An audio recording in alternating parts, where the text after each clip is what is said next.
bienvenidos a la clase de costos industriales correspondiente a la fecha. Estamos en el último día de abril, 30 de abril de 2022. Ya mañana prácticamente empezamos el nuevo mes y tenemos feriado el lunes, ¿no? Así que nuestra clase del lunes no vamos a poderla llevar adelante por el feriado del Día del Trabajo. Y después de esta clase nos encontraríamos directamente el día miércoles 3 ya sería, ¿no? Claro, no, 4, miércoles 4 de mayo. Hoy estamos, mañana es 1, lunes 2, martes 3, miércoles 4. Así que vamos a tener un descansito en la materia hasta el miércoles, después de la clase de hoy. Bueno, entonces hoy vamos a abarcar todo lo que es devoluciones y vamos a ver también un caso particular de compras de materiales que se hacen de proveedores externos. Hasta ahora las compras de materiales han estado vinculadas a compras locales, con factura, ¿no es cierto?, en el mercado local. Así hemos registrado nuestras compras en los ejemplos que hemos estado trabajando en clases. Pero también existen posibilidades y existen casos, muchos, en los que los materiales se compran de proveedores externos, quiere decir de otros países, lo que implica una importación, ¿no es cierto? Cuando compramos algo del exterior, estamos hablando de importaciones, estamos hablando de una compra de un producto importado. Hoy vamos a hablar de las compras de materiales de proveedores externos, o sea, de importación de materiales, que también es una compra, es compra de materiales y esos materiales se utilizan en el proceso de producción. Esa va a ser la ruta de la clase de hoy. Y para la próxima semana vamos a ya culminar con lo que es las concentraciones de entradas, de salidas, la determinación del costo de material del periodo, costos unitarios. Vamos a ver aplicaciones de todo este método de control periódico que estamos trabajando ahora y vamos a ya prepararnos para la última parte del capítulo 3, que es de gestión de inventarios. Entonces, en una semana, 2, estaremos concluyendo este capítulo y ya saben lo que eso implica, ¿no? Bien, vamos directamente al tema de hoy. Voy a poner en pantalla el material para compartir con ustedes. Ahí está. Devoluciones. A ver. Devoluciones de materiales. Ok. Están viendo, ¿no? Devoluciones de material directo. ¿Sí? ¿Está bien? Sí, Inge. Están leyendo en pantalla. Gracias por confirmar. Bien, vamos a ver ya de manera concreta este caso, ¿no? Vamos a concentrarnos un ratito, vamos a mirar con calma qué es lo que está ocurriendo cuando tenemos devoluciones de material directo. No olviden tomar apuntes, anotar, seguir la clase de manera activa. No es recomendable solo sentarse a mirar o colocarse un audífono y escuchar. No es recomendable, sirve, pero no es muy efectivo que el caso en el que uno se sienta, presta atención, toma nota, apuntes, escribe, verifica, toma su calculadora, hace los cálculos, comprueba lo que estamos haciendo. Es diferente, ¿no? Ahí aprovechamos mejor esta hora y 15 que tenemos de clases. Y no es mucho, o sea, estamos hablando de 70, 80 minutos que deberían ser aprovechadas efectivamente por ustedes. Así que hagan el esfuerzo, si todavía no lo han estado haciendo, traten y sean más eficientes en la clase, aprovechen mejor el transcurso de estos minutos que tenemos de clases. Bien, devoluciones de material directo, a ver, veamos. Implica obviamente devolver, ¿no? Todo lo que significa la palabra devolver, retornar, regresar. ¿Devolver qué? Materiales. Implica devolver materiales. Una vez que estos materiales se han despachado o entregado o también se han recibido. O sea, yo puedo devolver algo que he recibido. pueden devolverme algo que yo he entregado. ¿No? Noten los dos casos, y son los dos casos que vamos a ver, y que ya antes habíamos identificado como devoluciones 1 y devoluciones 2, ¿se acuerdan, no? Entonces, esos son los dos casos. Cuando me devuelven algo que yo entrego, es un caso, y el otro caso es cuando yo devuelvo algo que he recibido. Notan la diferencia, obviamente. Esos son los dos casos de devoluciones que en este tipo de escenarios interesa registrar y entender y saber cómo hay que proceder cuando ocurre. De todas formas, esto debe quedar claro. Atención con esto que vamos a hablar ahora. Toda devolución de materiales, en el caso específico que estamos viendo en la materia, toda devolución de materiales directos evidencia, muestra, es una señal, evidencia síntomas de algún problema en el sistema de producción. O sea que cuando hay devoluciones, cuando ocurren devoluciones, sean 1 o 2, nos están diciendo que algo está mal. No es normal, no es algo que debería tomarse con naturalidad. Algo está sucediendo. ¿Qué pasa? ¿No? ¿Por qué estamos devolviendo materiales? ¿Por qué nos devuelven materiales? ¿Qué ocurre? Toda devolución evidencia síntomas de algún problema en el sistema de producción. Atención con eso. Esto es también para la vida práctica, ¿no? En fábrica, en planta, en empresa, en institución. Ustedes de alguna forma en el futuro van a ser parte de una entidad, de un conjunto de personas que está llevando adelante un determinado trabajo. Se van a involucrar ya sea como empleados o subalternos en una empresa, una institución, o ustedes como emprendedores van a ser los responsables y los ejecutivos de algún tipo de empresa, de negocio que se va a llevar adelante. Sea cual fuere el caso, cuando hay devoluciones, es síntoma de algún problema. Algo está pasando. ¿No ve? O sea, atención con eso. Algo está pasando. Las devoluciones no deben ser tratadas como transacciones normales, habituales.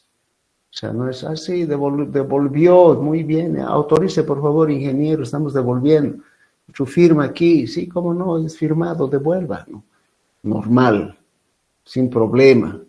No. A ver, estamos devolviendo, ingeniero, firme. A ver, un ratito, explíquenme, ¿cuál es el tema? Es que sabe que nos llegó material, esto, lo otro, y había entrado, el material era defectuoso, entonces estamos devolviendo. Está bien, estamos devolviendo, pero ¿cómo es posible que ese material defectuoso haya llegado hasta nuestro almacén?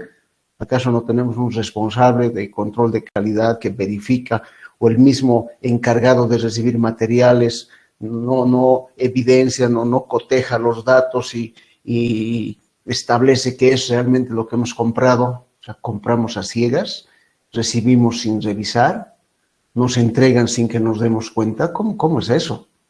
Que a ver quién está haciendo el trabajo. Agapito es el encargado. Llame a Agapito que venga aquí, que explique qué está pasando. ¿No ve? No deben ser tratadas como transacciones normales o habituales. Necesitan una explicación, necesitan una justificación. ¿Qué pasó? Con la intención de que eso no vuelva a suceder, no es solamente con fines informativos de saber qué pasó, sino de corregir ese problema, de hacer los ajustes necesarios para que no vuelva a suceder. Por eso que las devoluciones no deben ser tratadas como transacciones normales, como algo habitual. Siempre ocurre, ¿no? O sea, siempre se devuelve. No. Aquí algo está mal. ¿Por qué? A pesar de, o más allá de todo este tema de que alguien no está haciendo su trabajo, de que hay problemas con controles de calidad, controles de recepción, más allá de eso, las devoluciones significan costo en contra y puede ser una fuente importante de generación de pérdidas, porque ya de hecho una devolución implica retrabajo, ¿no? Es recibido, he invertido tiempo, horas, hombre, que pago como empresario, estoy poniéndome en el lugar del empresario, pago esas horas hombre, recibe un salario este trabajador, ahora con incremento más inclusive, es caro el trabajador, costoso económicamente y de paso no hace un buen trabajo. Ahora, es costo en contra porque hay horas, minutos, no importa, como quiera verse, en que el trabajador recibe, tiene que volver a regresar ese material, hay que volver a esperar que nos repongan el material, hay que poner un reclamo. Eso ya se vuelve costo en contra. Inclusive si el material llega hasta producción y se procesa ese material defectuoso, a ver, la lógica es simple. Si el material es defectuoso, el producto que se fabrique va a tener problemas de calidad. También va a ser defectuoso. Si el material es malo, a ver, supongamos madera, que fabrico muebles de madera natural y esta madera está con termitas.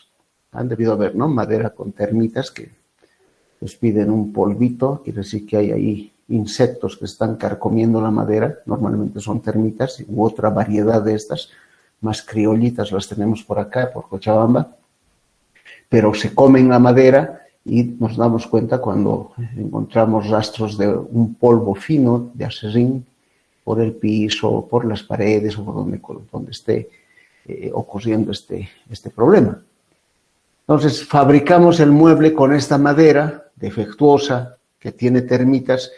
¿Y cómo va a salir nuestro mueble? Con termitas, ¿no ve?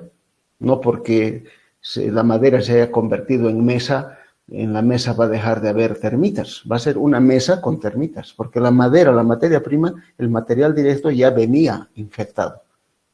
Entonces, usar material defectuoso indefectiblemente trae como consecuencia productos defectuosos. Y eso, por supuesto, que es costo en contra. Eso es un costo, es una pérdida.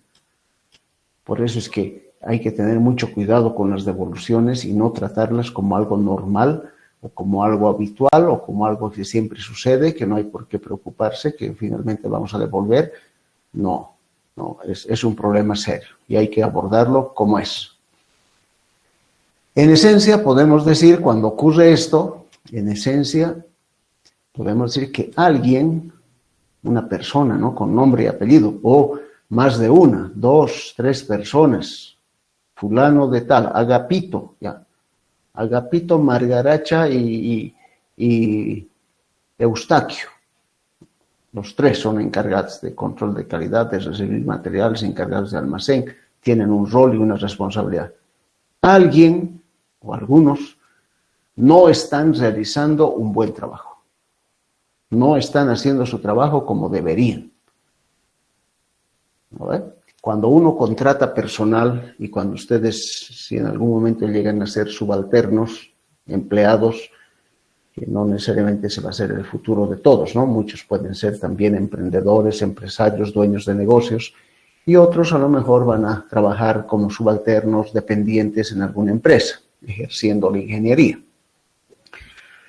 Cuando están haciendo su trabajo, se les paga, se les remunera económicamente por la labor que realizan, ¿no es cierto? Ese es el concepto del sueldo, del salario. Yo pago por ese trabajo que están haciendo, como empresario, como dueño del negocio. Estoy pagando, me cuesta el trabajador. Y le pago porque haga un trabajo, realice una labor y obtenga resultados de esa labor. ¿No es cierto? No es solamente cumplir el horario, no es solamente estar presente 8 horas, tiene que haber resultados, tiene que haber productos de ese trabajo. Y eso es lo que interesa, que el trabajador sea productivo, que genere lo que se espera que genere, que cumpla con su labor tal cual se establece en el puesto en el que está. Y si no hace bien su trabajo, y en este caso se está generando devoluciones, hay que tomar medidas, ¿no? Entonces, ¿por qué le estoy pagando? ¿Cuál es el sentido de darle un salario si no cumple con el trabajo para el cual se lo ha contratado? Los resultados son importantes. Y hoy en día muchas más empresas están trabajando en base a resultados. El tema de la pandemia y el trabajo a distancia o teletrabajo ha hecho prácticamente obligatorio para muchos empresarios, muchos negocios, muchas instituciones trabajar por resultados. Ya, no importa, no puedes venir a la oficina, no voy a controlar tu asistencia, no vas a entrar a las 8, salir a las 12, volver a las 2 y salir a las 6. Ya, no podemos porque hay pandemia y tenemos que confinarnos. Estoy hablando de los años 2020, parte del 21. Vas a trabajar desde tu casa, pero los resultados deben ser estos, ¿no? Cada 15 días o cada semana o cada mes, estos son los resultados que deberías ser capaz de entregar. No importa si trabajas el último día 24 horas sin comer y dormir o has trabajado cada día 4 horas, 6 horas, 8 horas, poco a poco has ido cumpliendo con la labor que te corresponde. Por resultados, ¿no ve? Por resultados. Y por eso se le paga. Muchas empresas han optado por esa modalidad y les ha dado muy buen resultado.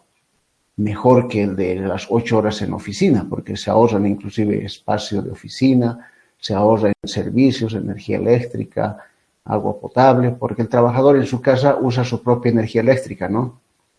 Usa su propio servicio y suministro de agua potable, no consume esos recursos que están en la empresa o en la oficina de trabajo.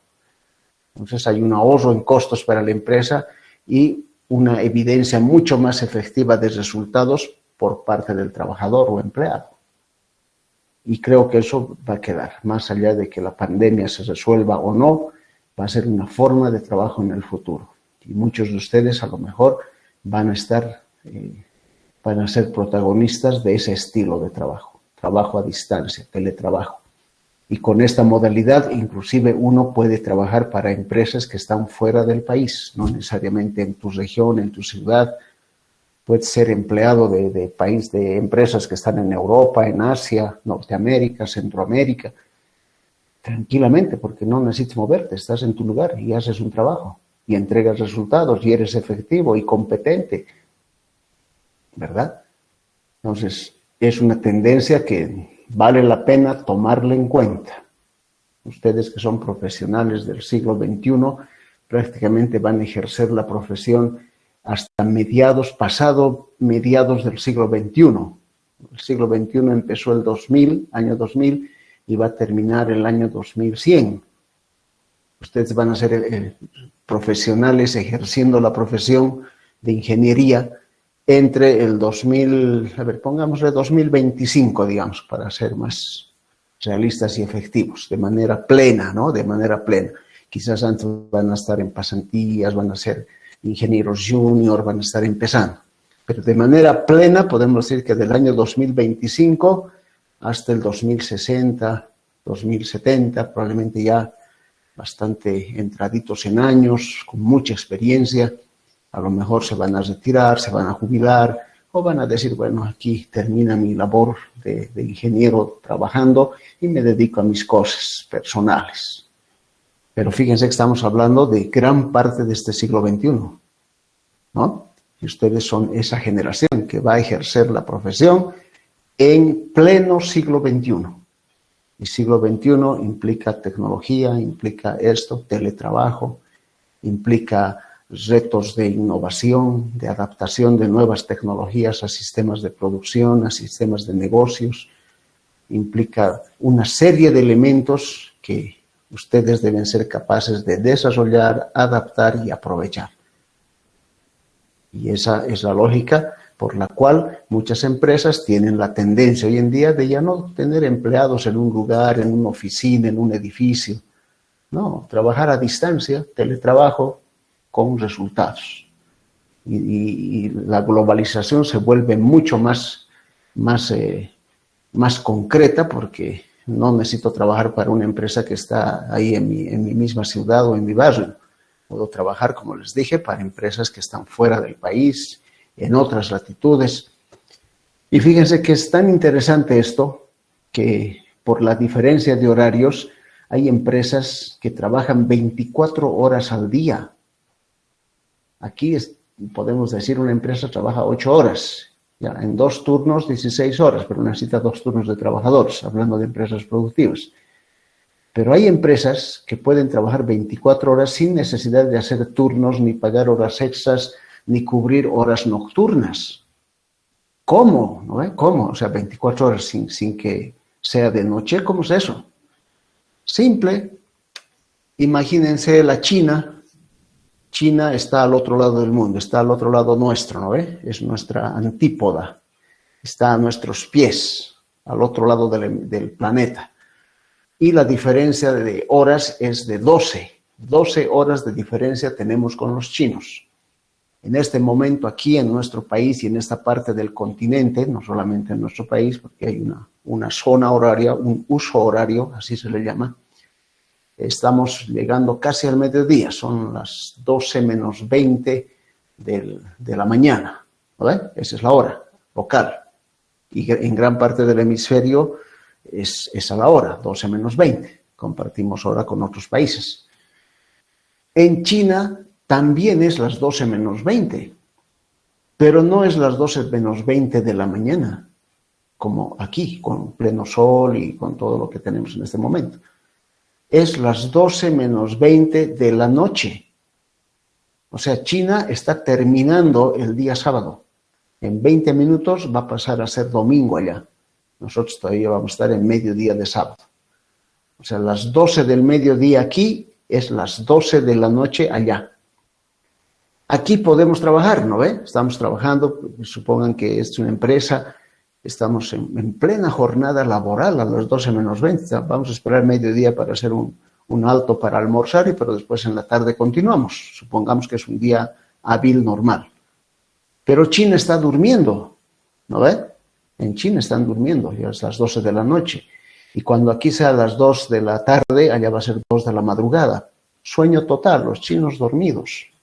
Bueno, por lo menos gran parte de los chinos van a estar dormidos. Es de noche, pero aquí seguimos trabajando.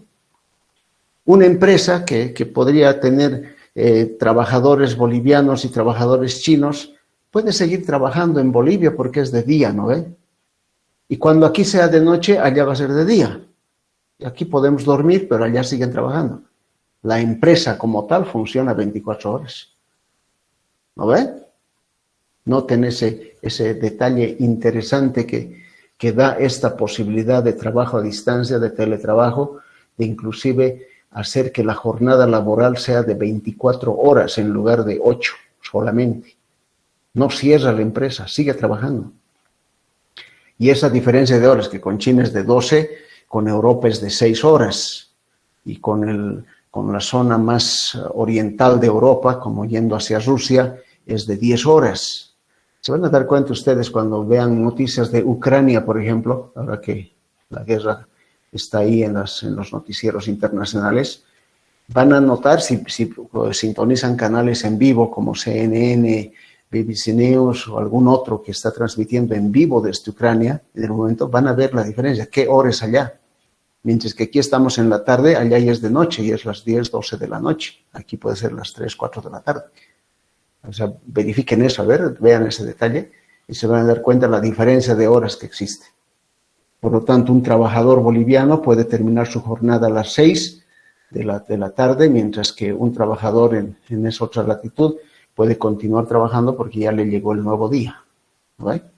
24 horas. Son detalles y elementos que nos muestran las tendencias de futuro.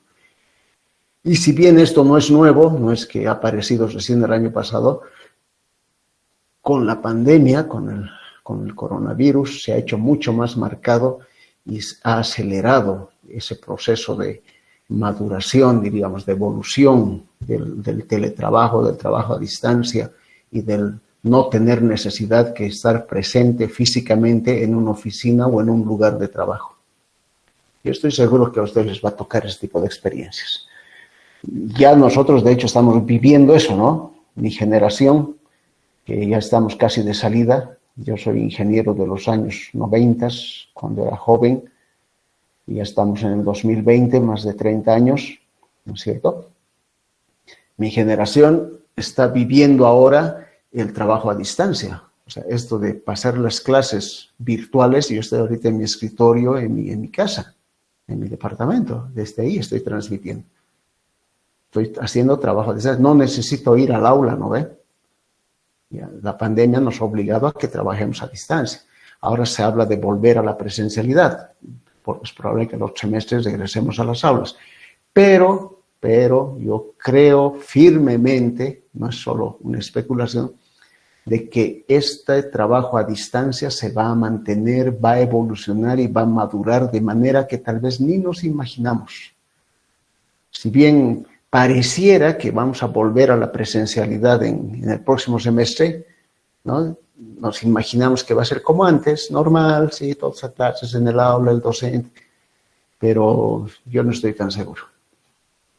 Yo creo firmemente que va a haber cambios y que va a haber una especie de híbrido, una combinación entre la parte virtual y presencial, y con recursos de tecnología tan interesantes como el hecho de que la telepresencia, la presencia virtual holográfica, si quieren, saben lo que es un holograma, ¿no? Holográfica del docente va a estar en diferentes aulas al mismo tiempo. Y podemos tener docentes dando una clase desde Centroamérica, desde Europa, desde Asia, y ustedes lo van a poder ver en su aula, en su lugar de trabajo, en su casa, compartiendo o impartiendo, en este caso, una materia, que bajo convenios que se pueden hacer entre universidades, tendría la misma validez que pasar clases localmente con un docente nuestro. Fíjense qué interesante, ¿no? Abre la mente, la imaginación y nos da posibilidades distintas a las que hemos estado acostumbrados. Y bajo esa lógica de telepresencia y tecnología holográfica, para los que no están entendiendo un poco lo que es la tecnología holográfica, han debido ver la Guerra de las Galaxias, ¿no? Las películas de los años 70 y adelante, todas sus versiones. Ahí se materializa una persona, o sea, se ven como figuras humanas en 3 dimensiones que hablan, se mueven, interactúan. Eso es un holograma. En este caso, la tecnología holográfica para temas educativos hace lo mismo, materializa al docente en 3 dimensiones, como si estuviera físicamente presente, y con una capacidad de interacción tal cual sería un docente físico de carne y hueso presente en su aula, igualito. Los puede ver, puede charlar, ve cuando levantan la mano, escucha sus preguntas, responde, utiliza una pizarra, ahí en donde está, ¿no? Ustedes pueden ver la pizarra. Pasa clases virtuales prácticamente, a distancia, pero con una tecnología que es distinta a esta que ahorita estamos usando. Ustedes me están escuchando, están viendo, están leyendo, pero tiene ciertas limitaciones, ¿no? En esta tecnología no. Entonces, yo creo que esa es la tendencia del futuro. Y bajo esa lógica no necesitamos campus universitarios tan grandes, no necesitamos invertir en más construcción de aulas. Lo que vamos a hacer es invertir en tecnología. ¿Cuánto nos cuesta construir un edificio de aulas?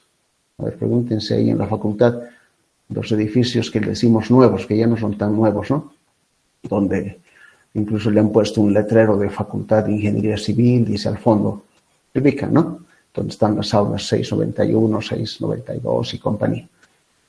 Ese es un edificio nuevo bueno, relativamente. ¿Cuánto costó? Fácilmente podemos hablar de millones de bolivianos, ¿no es cierto? Bajen ese micrófono, me han lastimado el oído. Podemos hablar de millones de bolivianos. Si en lugar de invertir en esa infraestructura, invertimos en tecnología de telepresencia y clases a distancia con estas cualidades, yo creo que todos ganamos. Incluso podemos pasar clases de docentes en otros idiomas. Hay sistemas de traducción simultánea que no nos obliga a aprender el idioma de quien está dando la clase. Pues la clase puede estar en inglés, puede estar en chino mandarín, puede estar en sueco, en holandés, en alemán, y lo vamos a escuchar en español, en nuestro idioma. O sea, son tendencias que ahorita puede sonar a ciencia ficción, pero creo que ustedes van a ver eso, ¿no? Ustedes van a ver los próximos 10, 8 años, 15 años, 20 años, probablemente cuando muchos de los de mi generación ya no estemos en este mundo, ustedes van a decir, de esto nos hablaba el ingeniero, ¿no? Esto era lo que nos decía.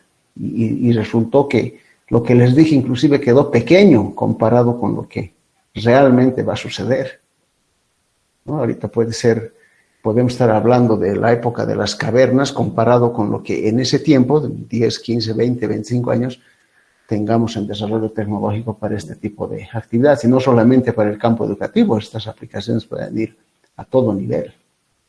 Es nada más cuestión de estar atentos, ¿no? Bien, entonces les decía, volviendo al tema, que cuando hay devoluciones, alguien no está realizando un buen trabajo, no está haciendo su trabajo como debería. Y hay una frase interesante que se las he repetido varias veces. Las empresas u organizaciones, instituciones, son lo que la gente que está en ella es. ¿No? O sea, ¿quiénes hacen las empresas? ¿Quiénes hacen las instituciones, las organizaciones? Las personas, los que están ahí. Les dije inclusive cuando estaban haciendo equipos de trabajo, su equipo de trabajo va a ser así porque tú estás ahí. Si va a ser exitoso, va a lograr cosas, es porque tú estás ahí. Si le va mal y es un desastre, es porque tú estás ahí. Las empresas, las organizaciones son lo que la gente que está en ella es. Por eso es que las empresas, las organizaciones, las instituciones se preocupan, se esfuerzan por reclutar a los mejores, ¿no? A los mejores en todo sentido, no solamente en formación técnico o científica o académica, sino también los mejores en calidez humana, en trato a su semejante, en trabajo en equipo, esa flexibilidad de adaptarse a ser parte de un grupo que lleva adelante una labor, una tarea, logra objetivos. O sea, lo mejor de lo mejor es lo que las empresas buscan. Y más aún en nuestro medio, por la manera como están estructuradas las leyes, que es muy difícil desvincular a un trabajador, despedirlo. La ley protege al trabajador. Entonces las empresas tienen que optar por quedarse o asegurarse de que van a tener a los mejores, ¿no? Por eso hay evaluaciones permanentes. Le hemos hablado de las evaluaciones que se hacen a los trabajadores anualmente, a los empleados, a los técnicos, a los ingenieros. Y retener a los mejores es una premisa, ¿no? Retener a los mejores. Y a estos mejores darles entrenamiento, darles nuevas herramientas para que sigan mejorando y sean más efectivos en la empresa, en la organización, en la institución. Y generen resultados efectivos. Y si están del otro lado, si son gente que contrata, gente que emprende, gente que es dueña de negocio, la lógica es la misma. Van a procurar rodearse de personal, de profesionales competentes, los mejores en lo posible. Por eso es importante preocuparse por estar dentro de ese top, ¿no? De ser muy competitivos como profesionales, tener ventajas competitivas respecto de los demás, aprovechar las ventajas comparativas que tenemos también como profesionales, preocuparse por aprender otros idiomas, preocuparse por tener una visión de futuro diferente, de ser capaz de innovar, de buscar nuevos recursos para resolver problemas, recursos tecnológicos, recursos de conocimiento. Mucho que hacer. Y ahí es donde se nota la diferencia. Y es esas personas las que hacen las empresas u organizaciones exitosas. Las empresas son lo que la gente que está en ella es. ¿Qué puedes aportar tú en la empresa a la cual te vas a enrolar? Ahí me ha tocado hacer cientos de entrevistas a jóvenes profesionales para trabajos en las diferentes organizaciones en las que he estado involucrado. Y una de mis preguntas clásicas es esa. A ver, ¿por qué debería contratarte? ¿Verdad? Están ahí los postulantes, estamos entrevistando a los finalistas, 3, 4 finalistas para un puesto X. Pregunta, después de preguntar varias cosas, no soy yo solo el de la comisión, somos 3, 4 que estamos preguntando. Y mi pregunta clásica, ¿por qué debería contratarte a ti y no a los otros 3 o 4 que están esperando afuera turno para entrevista, para el mismo puesto al que tú estás optando? ¿Por qué tú y no los otros? Diferentes respuestas hay ahí, ¿no? Y se las dejo la pregunta. ¿Qué responderían ustedes si están en esa situación? Si es que se encuentran en una situación así. ¿Por qué tú y no los demás? ¿Cuál es el valor que tú le vas a agregar a esta empresa? ¿Qué vas a traer contigo? ¿Cuál va a ser tu compromiso de lograr en esta institución que tiene tantas necesidades y tantas limitaciones? ¿Por qué tú y no los demás o los otros?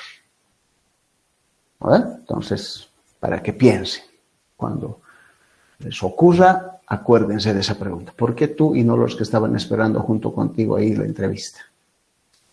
Las empresas son lo que la gente que está en ella es. Bien, las devoluciones de material directo, entonces, en el escenario del sistema de producción, se da de esta manera, ¿no? Este esquemita ya lo hemos visto antes. Los proveedores, el almacén, las entregas a producción, y aquí se dan las llamadas devoluciones 1. De producción al almacén. Primer tipo de devoluciones. Producción a almacén. Y segundo tipo de devoluciones, de almacén a proveedores. Las dos devoluciones. También les decía hace unos minutos atrás, esta devolución es de algo que yo entrego, entregas, ¿no? Yo como encargado de almacenes estoy entregando a producción y me está devolviendo. Me devuelven algo que he entregado, devoluciones 1. Y esta otra es cuando yo devuelvo algo que he recibido. He recibido material comprado de los proveedores. Aquí ha entrado ese material. Esta es recepción, almacenamiento y devolvemos al proveedor. Devolver algo que se ha recibido. Y aquí recibir devoluciones que he entregado. Los dos tipos, devoluciones 1 y devoluciones 2. ¿Cómo se trata cada una de estas? Veamos las devoluciones 1, de producción al almacén. Ocurre cuando una orden de producción ha recibido materiales provenientes de entregas del almacén de materiales, ¿no ven? Almacén de materiales entregado y producción ha recibido. La orden concreta, orden 1, orden 2, 3, ha recibido el material. Esta orden de producción involucrada detecta alguna falla o error en dicha entrega. Falla o error, algo pasa, ¿no? Algo pasa. En consecuencia, procede a devolver el material. ¿Por qué? ¿Cuál es esta falla o error que ha detectado? Porque encontró defectos en el material entregado. Eso significa que el material directo no cumple especificaciones técnicas o tiene fallas o está deteriorado, etc. Defectos, material defectuoso. Puede ocurrir, ¿no ve? En la casa tenemos una despensa de alimentos con los cuales se preparan la comida, se prepara la comida de cada día. Y puede ser que por problemas de almacenamiento, una gotera, humedad, exceso de polvo, etcétera, algunos de estos alimentos se empiezan a deteriorar, se contaminan, se pudren. Entonces entregamos eso, sacamos eso para cocinar, no, pues no puede ser, ¿no? Tenemos que desechar eso. En este ambiente sería devolverlo al almacén y el almacén tendría que desechar, porque ya no sirve ese material. Deterioro, daño del material, por daño producido por las condiciones inadecuadas que se tienen en el almacén.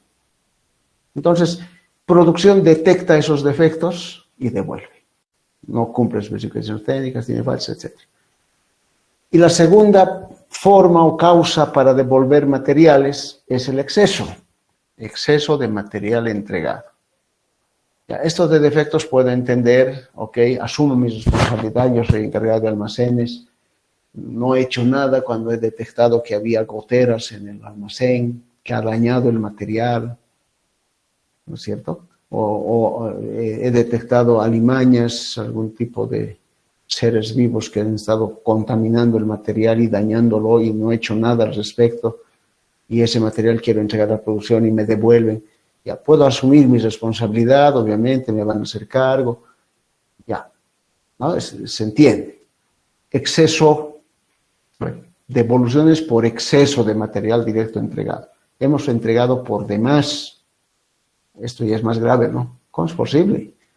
Producción ha pedido 100 kilos de material para producir el artículo terminado que está en proceso. 100 kilos. Y yo le he entregado 120, 110, 150, de más. ¿Por qué? Ya aquí hay problemas, ¿no? Este trabajador está en cualquier cosa menos haciendo su labor. O podría ser, es que así me ha venido el pedido, aquí está, tengo la prueba, es el pedido de producción, dice 120 kilos y yo entrego 120 kilos. La producción viene al día siguiente y me dice, ¿sabes qué? No era 120, era 100. ¿Quién se ha equivocado? Producción. Venga el de producción, explique, ¿por qué pone 120 si necesita solo 100? Sí, se me fue, ingeniero, ¿sabe qué? Hemos puesto por error 120, 100 nomás. Alguien está haciendo mal su trabajo, ¿no? Alguien está distraído, desconcentrado. Estamos mal. Entonces, llamada de atención, memorándum, primera llamada, segunda, tercera, después amenaza, listo, te vas, no sirves para este trabajo, perjudicas. La empresa es así, dura y fría. Muy pocas veces te trata, ¿no?, de buena forma. Haces mal tu trabajo y recibes una reprimenda peor que la que te daba tu papá o tu mamá cuando te portabas mal. Te tratan como les da la gana, porque finalmente te pagan pues para ese trabajo, ¿no? Y la última vez te vas, listo, no más. Aquí están tus llamadas de atención, has acumulado 3, carta de despido, vaya a quejarse donde quiera.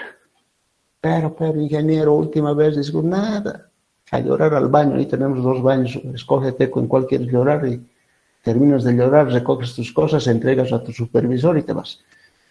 Así, duro, frío, sin sentimientos. La empresa es así. La empresa es así. Entonces no se sorprendan si inclusive ven cosas peores. O seguro algunos de ustedes han escuchado también cosas peores, ¿no?, que ocurren en las empresas.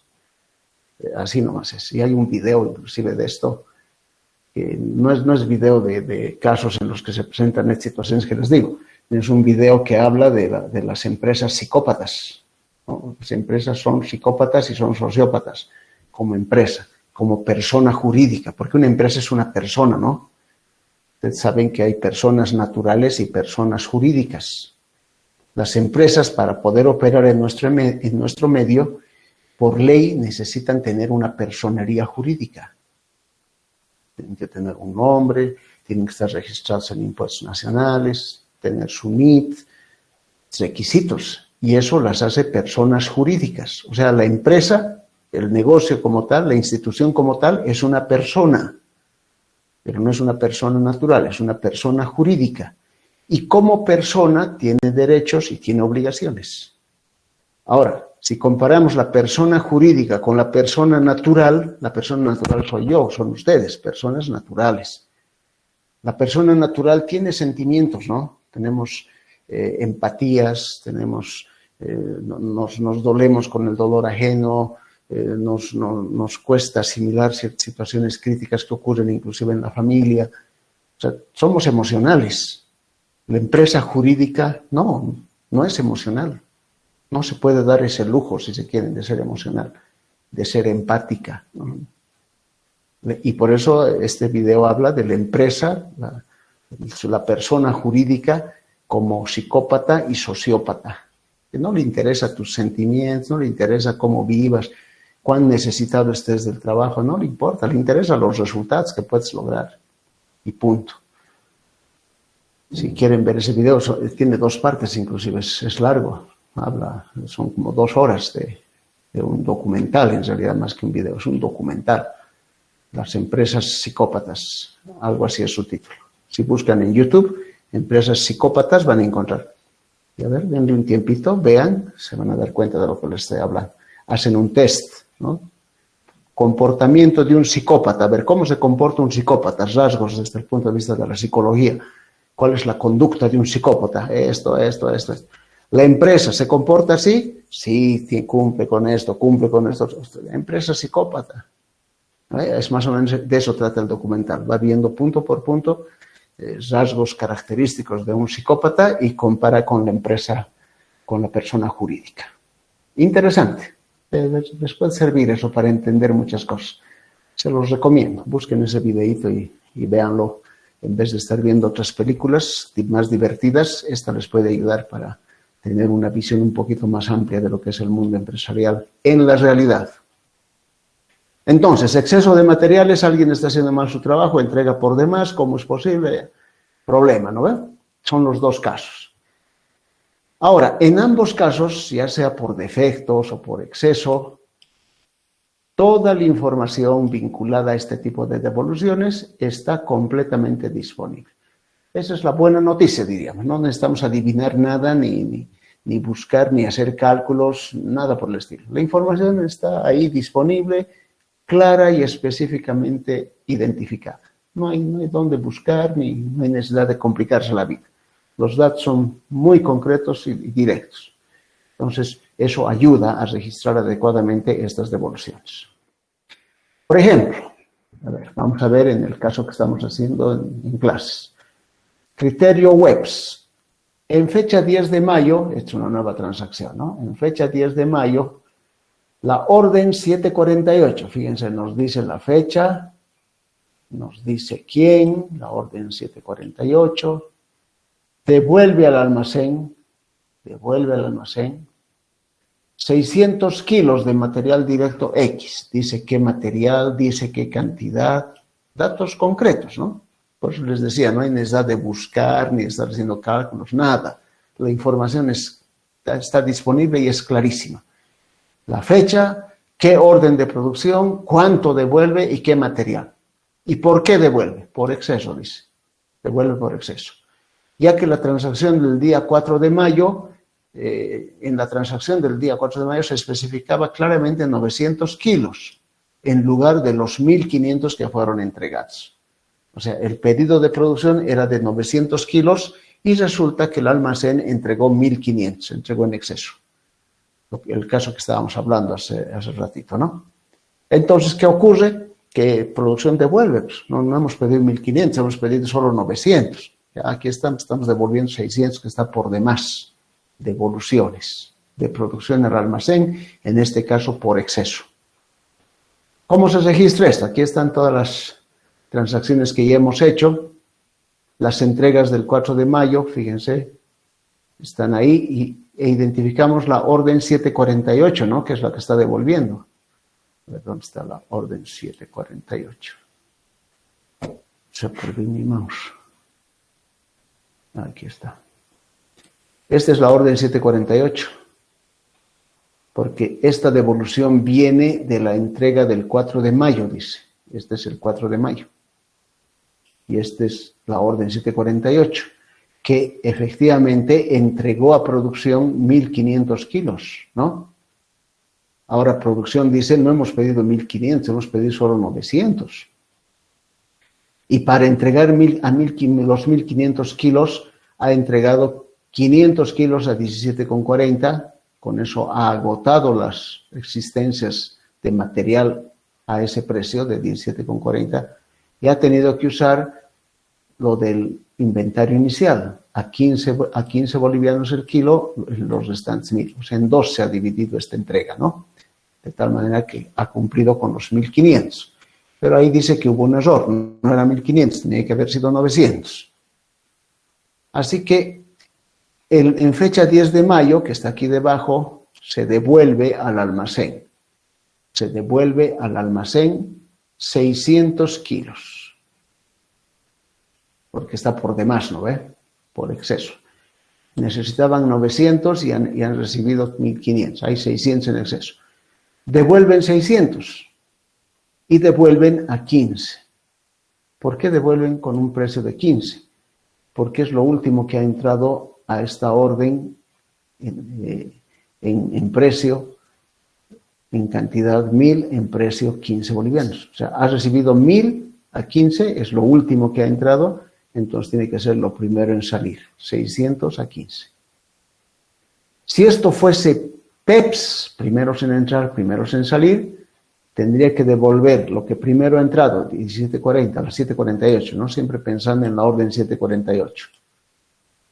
Lo primero que ha entrado ha sido a 17.40, entonces de ahí tiene que salir todos estos 500 y luego paso a completar los 600 de devolución utilizando 100 de estos 1.000 que han entrado a 15. O sea, esta devolución al almacén del 10 de mayo tendría que dividirse en 2 partes, una de 500 y otra de 100, si es que fuese criterio PEPS. Como este es criterio WEBS, no es mucho problema, de lo último que ha entrado devolvemos, ¿no? Y obviamente es una entrada al almacén. Fíjense, esta devolución es una entrada. Y tiene lógica, ¿no? Perdón, tiene lógica. Si me está devolviendo producción y estoy recibiendo en el almacén, Entonces es pues una entrada al almacén, ¿no? Es una entrada, por eso se registra acá como entrada al almacén. Esto es una entrada al almacén, 600. Así se registraría en el CARDEX, esta devolución de los 600 kilos. Ahí está marcadito, devolución al almacén. De estas dos, ¿no ven? El criterio WEPS, que a 15 bolivianos, son de estos 1000 kilos de 15 que salen los 600 que estamos devolviendo. Entonces acá con las flechitas ya estamos reforzando esto que les había dicho. Así se registraría entonces esta devolución de 600 kilos por exceso de materiales, de una orden concreta, con un precio unitario concreto, una cantidad claramente definida. No hay nada que calcular ni buscar, solamente registrar como corresponde.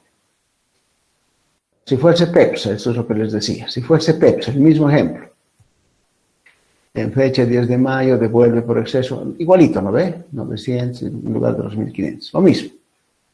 En criterio PEPS, así sería mi CARDEX. Aquí está la orden 748, tengo esto, y la devolución al almacén sería en dos partes, como les dije, ¿no? En dos partes. Lo primero en entrar es lo primero en salir. Estos 500 son estos 500 y estos 100 salen de los 1000, de estos 1000. ¿Cómo me doy cuenta? Por el precio. 15, 15. 17.40, 17.40. Eso es lo que cambia cuando estamos aplicando criterio PEPS en lugar de criterio WEPS para esta devolución. ¿No ve? ¿Estamos? Entonces, ese cuidado hay que tener y eso va a ocurrir si es que tengo entregas en más de en más partes que una sola, como este caso, hasta aquí está en 2, podría haber 3, estar dividido en 3. Casos muy especiales en los que ocurre que 3 veces tengo que entregar material porque no me alcanza con los otros valores de precio unitario. Entonces, cuando es criterio PEPS, lo primero que ha entrado es lo primero que sale, y cuando es criterio WEPS es lo último que ha entrado, lo último que sale. Normalmente se aplica el mismo criterio que estamos aplicando al CARDEX. Ya están las marquitas resaltando esto que hemos hablado. Criterio PEPS, a 17.40, los 500 kilos y el resto en kilos a 15. Muy bien. El segundo caso de devoluciones, ese era el primero, cuando del almacén se devuelve a producción. El segundo caso, cuando del almacén se devuelve al proveedor. Bueno, el primer caso era de producción al almacén, ¿no? Creo que he dicho al revés. De producción al almacén era el primer caso, devoluciones 1. Devoluciones 2 es de almacén al proveedor. Ya saben cuál es la diferencia. Esto ocurre cuando el material que se ha comprado, que se ha recibido en el almacén, se devuelve. ¿A quién? Al proveedor, a quien nos ha vendido. Se devuelve. Los controles en la recepción de material directo en el almacén detectan alguna falla o error en dicha compra. Lo correcto, el buen trabajo debería ser que en el momento de recibir se detecte la falla o el error y se detenga, ¿no? Es decir, esto no está mal, tienes que cambiar. Pero no recibir, ingresar al almacén y después recién darse cuenta que ha habido fallas y devolver, eso ya está mal. Si tengo un control de calidad, si tengo al encargado de recibir materiales capacitado para verificar las condiciones del material que está recibiendo, al recibir uno detecta el error y para. Ahí no se va a producir devolución, simplemente va a haber un alto en la entrega, el proveedor me va a reponer ese material y va a entrar todo lo que he pedido. ¿No ve? Hay esa diferencia. Entonces, cuando se detectan fallas o errores en dicha compra, los controles deben funcionar. Pero si no es así, si entra al almacén, se procede a devolver el material. Si ya pasó, ¿no? Si alguien ha hecho mal su trabajo, procedo a devolver. ¿Por qué? Igual que el anterior caso. Por defectos, no cumple especificaciones técnicas, tiene fallas, deteriorado. o por exceso, material directo entregado por demás. O sea, en este caso me han entregado más de lo que he comprado. Yo he comprado 10 toneladas y me están entregando 11 toneladas, 1 tonelada de más. Ya de hecho parece exagerado, ¿no? O sea, si yo soy el vendedor y me han pedido 10 toneladas, ¿cómo es posible que en lugar de 10 entregue 11 por el precio de 10? No tiene lógica, ¿no? Tendría que estar loco. Pero, como les dije, alguien está haciendo mal el trabajo, pues alguien se equivocó y puede ocurrir alguna vez. Va a tener serias sanciones eso para el trabajador que se ha equivocado, pero si ocurre ya es un tema serio para la empresa, para el proveedor en este caso. Entregar por demás. Le estás regalando material al cliente. Y yo creo que peor o empeorando la situación sería que el cliente no diga nada. He comprado 10, he pagado por 10 toneladas y me entregan 11, se han equivocado, me han entregado 1 tonelada de más y yo me quedo calladito, no digo nada. 1 tonelada gratis me está saliendo. Pues, grave, ¿no ve? No es así. O sea, no, ahí estamos mal. Inmediatamente tú como cliente tienes que decir, ¿saben qué? Se han equivocado, yo solo pedí 10, ¿por qué me están dando 11? Y les voy a devolver 1 tonelada, ¿no? Se entraba en mi almacén, están las 11 toneladas, hemos verificado y el pedido solo era de 10. Es que nos han entregado por demás, llévenselo 1 tonelada. Devolver. Eso es lo correcto, ¿no? Lo ético.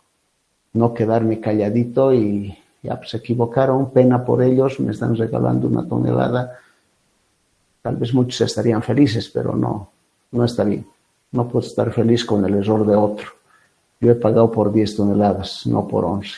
¿Y por qué me están dando 11? No acepto esa situación. Es como quedarse con el cambio, ¿no? O cuando alguien se equivoca al darme cambio, yo me quedo calladito y no digo nada. Ahí también estamos hablando de la calidad humana de una persona, de su nivel de principios y de ética. Si a mí me dan cambio por demás, sin que nadie me diga nada, estoy en la obligación moral de decirle a quien se ha equivocado que me está dando cambio por demás. Mi cambio era solamente 7 bolivianos y me estás dando 9. Te has equivocado. Aquí hay 2 bolivianos de más, toma, esto es tuyo. Solo 7 es mi cambio. Has sumado mal, te has equivocado en tu cálculo. Y el vendedor o vendedor les va a agradecer, ¿no? Porque al final, cuando ocurre eso, estamos hablando de centavos, pero lo mismo se repite en cantidades mayores, en cifras más grandes. Entonces traten siempre de mantener una línea de conducta adecuada. Por eso yo digo que los ingenieros vamos al cielo, ¿no? Incluso estoy muy tentado a cuando me retire y me jubile, voy a escribir mi libro. Todos los ingenieros van al cielo, se va a llamar mi libro. Ahí voy a contar todas esas experiencias, por qué los ingenieros van al cielo. Va a ser una mezcla entre anécdotas, buen humor y algunas cositas ahí exageradas que van a hacer sonreír a más de uno. Todos los ingenieros vamos al cielo.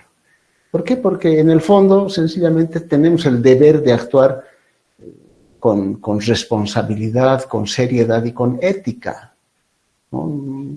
Para el ingeniero, en el sistema decimal, 2 más 2 es 4.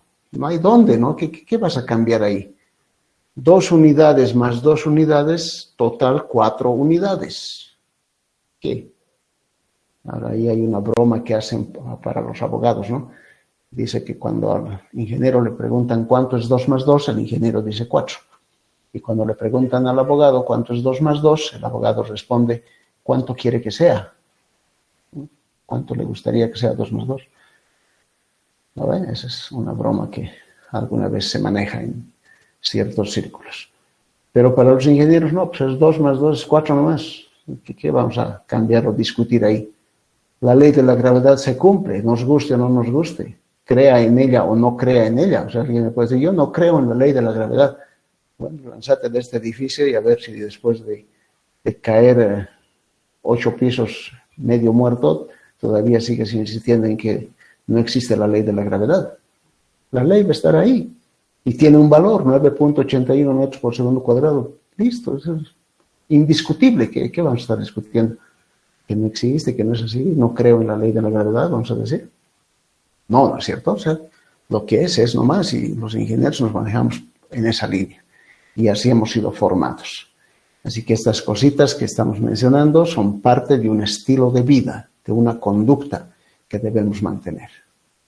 Entonces, material entregado por demás se debe devolver al proveedor en este caso.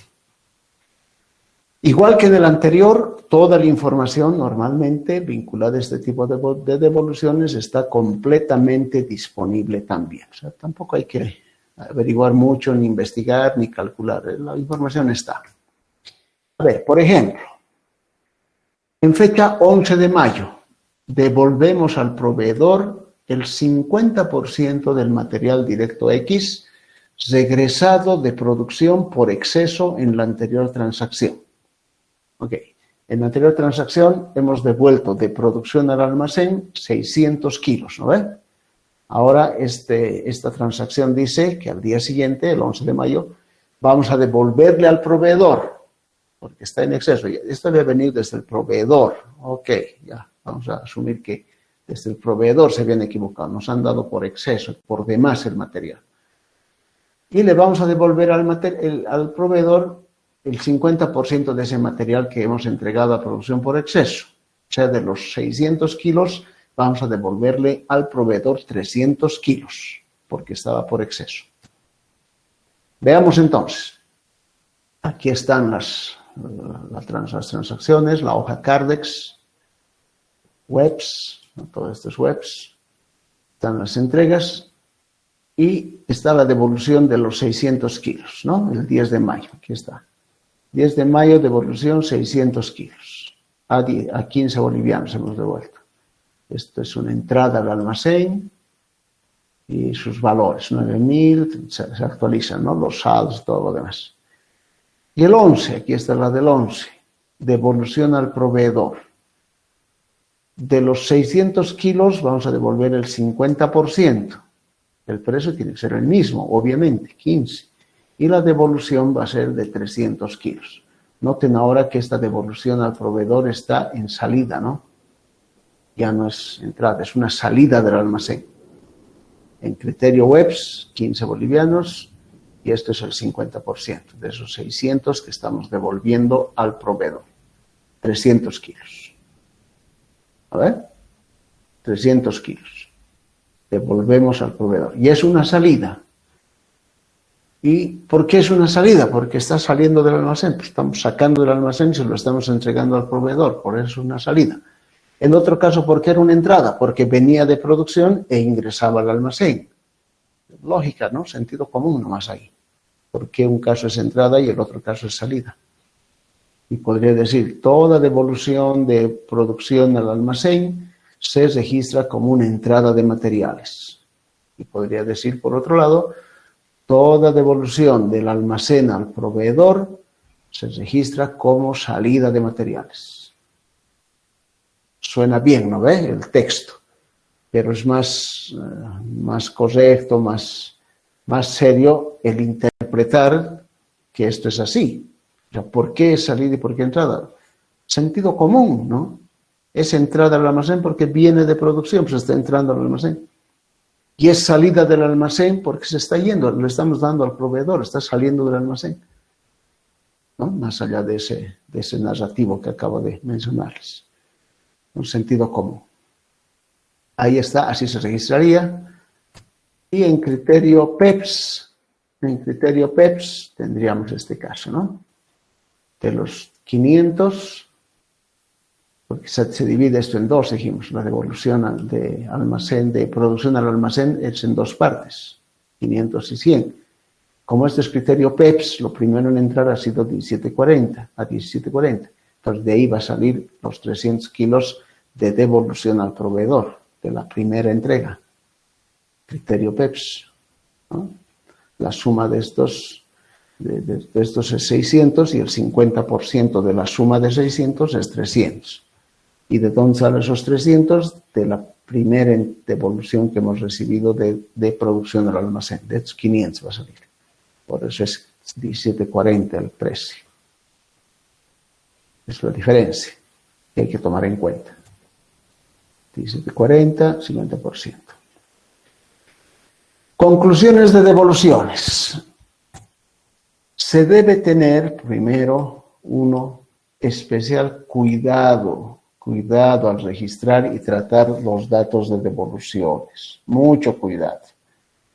Se recomienda analizar la situación, comprender la información disponible y aplicar buen criterio y sentido común, lógica a cada caso. ¿Ok? No es de memoria. No es de memoria, no hay una receta. Hay que tener cuidado, hay que analizar la situación, entender qué está pasando y aplicar sentido común y criterio dependiendo del caso. Porque lo que hemos visto es un ejemplo de un caso, digamos, el más sencillo, pero pueden haber situaciones que necesiten una interpretación un poquito más compleja. Pero eso va a pasar por comprender lo que está sucediendo, analizar la situación, comprender lo que se tiene y con buen criterio y sentido común aplicar la devolución. Entonces, tener cuidado. Las devoluciones, de producción de almacén, se anotan, esto vamos a verlo más adelante, en la concentración de salidas, las devoluciones 1, restando las cantidades y valores monetarios en las órdenes de producción involucradas. Eso cuando es la devolución de producción al almacén. Si estas devoluciones ocurren por exceso, si es como en el caso que hemos visto, el ejemplo, el material puede volver a entregarse a producción. Claro, si es por exceso, lo hemos devuelto, pero yo puedo volver otra vez a entregar este material a producción, ¿no es cierto? Mas no así las que se devuelven por defectos o fallas. O sea, los materiales que han sido devueltos por defectos o fallas no pueden volver a producción. Suena obvio, ¿no ven? ¿Por qué no pueden volver a producción? Creo que está por demás una explicación ahí. Las que se ocurren por exceso sí pueden volver. Las que son por defectos o fallas no pueden volver. Las devoluciones 2 de almacén al proveedor se anotan en la concentración de entradas. O sea que hay una que se llama concentración de salidas y hay otra que se llama concentración de entradas. En la concentración de salidas se anotan las devoluciones 1 y en la concentración de entradas las devoluciones 2. ¿Cómo se anotan? Restando del total de compras, en este caso, realizadas en el periodo, tanto en cantidad como en valor monetario.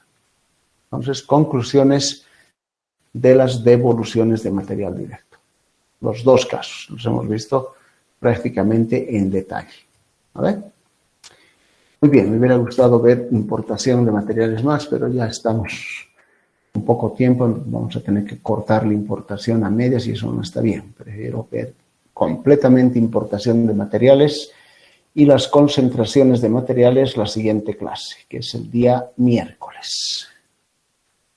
Bien, jovencitos, nos quedaremos ahí por hoy.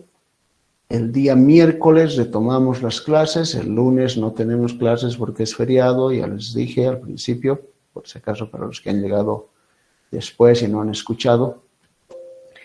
El día lunes no tenemos clases por el feriado del 1 de mayo y las clases las retomamos el día miércoles 4 de mayo en el horario habitual. Muy bien, que tengan un buen fin de semana, estén siempre repasando, no se descuiden y vayan ya preparándose como para el examen que será después que concluyamos este capítulo. Nos falta un par de semanas más de clases y luego ya estaremos en condiciones de preparar la evaluación. Muy bien, jóvenes, ahí nos quedamos. Que estén bien. Chao, chao. Hasta luego, Inge, se cuida. Gracias. Chao, chicos. Hasta luego, Inge. Hasta luego. Chao, que estén bien.